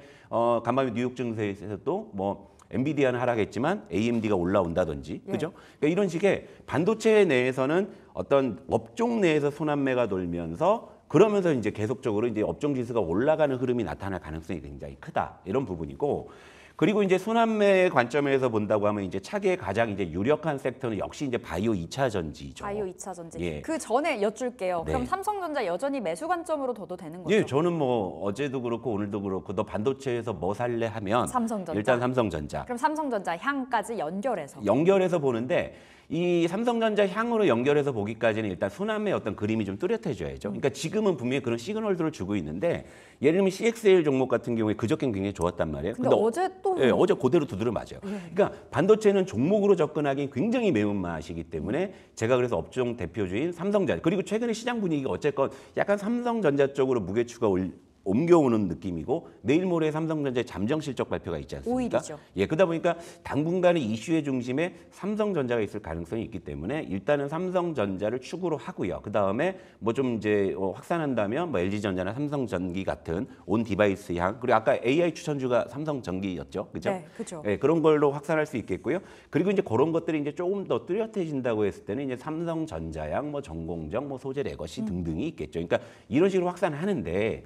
지금은 종목의 변동성이 워낙 크단 말이에요. 그러다 보니까 제가 삼성전자, 뭐 코덱스 반도체 말씀을 드리죠. 그리고 2차 전지도 뭐라고 말씀드리니까 일단 코덱스 2차 전지 산업 ETF부터 잡고 시작하자. 자, 바이오 쪽도 유력하죠. 그런데 중요한 건 바이오도 일단 대형 바이오, 시총상이 대형 바이오 쪽 먼저 접근하자는 말씀을 드리잖아요. 그러니까 지금은 이 시장이 옷을 갈아입고 어떤 색깔을 보여주는지를 확인해야 될 과도기적 구간이에요. 여기서 이제 섣불리 종목을 접근했다가 그 변동성에 여러분들이 또 한 번의 데미지를 입으시면 안 되는 거잖아요. 그리고 업종이 그렇게 움직였을 때 이를테면 이제 바이오 같은 경우에 어제 굉장히 괜찮은 흐름이었습니다. 삼성바이오로 지금 급등을 했고요. 이슈가 있기도 했었죠. 예, 어제 그리고 이제 제가 관심 종목으로 말씀드린 셀트리온도 그 와중에 빨간불을 켜줬고 대형 바이오주들이 괜찮았고요. 2차 전지도 LG 에너지 솔루션이 어제 굉장히 괜찮은 흐름이었어요. 이건 뭐냐면 시장의 어떤 순환매에 대표성을 갖고 있는 업종 대표주는 어제 시장에서 잘 버텼단 말이에요. 네. 그렇다면 어제 급락에도 불구하고 시장은 여전히 순환매의 그런 기조로 가고 있다 볼 수 있는 거잖아요. 그러니까 여러분들이 지금 상황에서 시장에서 어떤 섹터를 이제 주목하고 공략해야 될 거냐라고 했을 땐 반바지. 반바지. 예, 여름이니까 반바지 많이 입잖아요. 반도체, 바이오, 예, 지. 2차 전지. 2차 전지. 예, 이렇게 트로이카로 좀 보시면 될 것 같아요. 일단 제가 앞서서 시장 점검을 해드렸을 때도 시장이 뭐 당장에 뭐 크게 훼손될 만한 가능성은 굉장히 낮다라고 봤을 때는 어떤 식으로 시장은 또 꾸역꾸역 이제 또 자기 갈 길을 가기 마련일 텐데, 근데 이제 반도체와 이제 바이오 2차 전지가 어쨌건 우리 시장을 대표하는 3대 섹터이고요. 그리고 이제 이런 친구들이 올라줘야지 이제 지수도 추가 상승이 그렇죠. 가능한 상황. 다만 이제 반도체 같은 경우에는 전체적으로 좀 많이 올라 있기 때문에 이건 그냥 뭐 삼성전자나 아니면은 업종 대표성을 갖고 있는 종목들 또는 뭐 인덱스를 제가 말씀을 드리지만 바이오나 사실 2차 전지는 여기서 종목 픽을 잘하게 되면 초과 수익이 날 수도 있어요.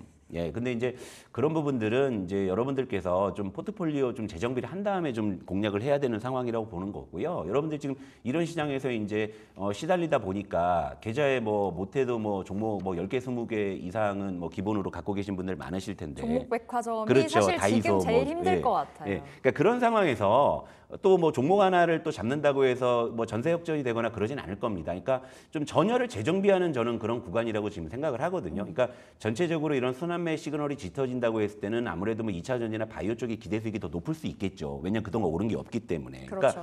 그러니까 이제 이런 걸 우리가 확인하는 시간이 며칠 필요한 거예요. 그러고 나서 LG 에너지 솔루션 같은 2차 전지의 대장주, 뭐 삼성 바이오로직스나 셀트리오 같은 바이오의 대장주, 그죠? 결국엔 대장이 가야 예. 아우들이 간다. 그래야 그 업종이 다 올라오는 거거든요. 그러니까 예를 들면 K뷰티나 이제 K푸드 같은 경우는 물론 이제 뭐 주가 막 오르지만 제가 이제 그걸 이제 틈틈이 여러분들께 점검을 해드릴 때 대장주가 이렇게 이 끌고 나가지 못하는 이런 섹터는 일단 기본적으로 좀 테마로 간주해야 될 필요가 있고 주가 변동성이 크다고 말씀을 드린 적이 있어요. 예. 근데 실제 그렇게 나오잖아요. 그죠? 그러니까 결국에 이제 업종 그 대표주들을 주로 체크하는 거. 그렇다면 업종 대표주를 사던가 아니면 업종을 포괄하는 인덱스가 지금 가장 유효한 전략이라고 전 말씀을 드리는 거예요. 왜냐하면 이러고 나서 방향이 이제 확인된 다음에 그다음 이제 확인됐다. 이제 그때 돌격 앞으로 이제 선정. 그럴 때 초과 수익을 우리가 노리는 거죠. 모든 네. 게 다 천리길도 한 걸음부터인데 물론 이런 건 있습니다. 시청자 여러분들께서 요즘 시장에 시달리다 보니까 좀 조급한 마음에 좀 빨리 좀 만회하거나 빨리 수익을 보고 싶어하는 마음 제가 모르는 건 아니거든요.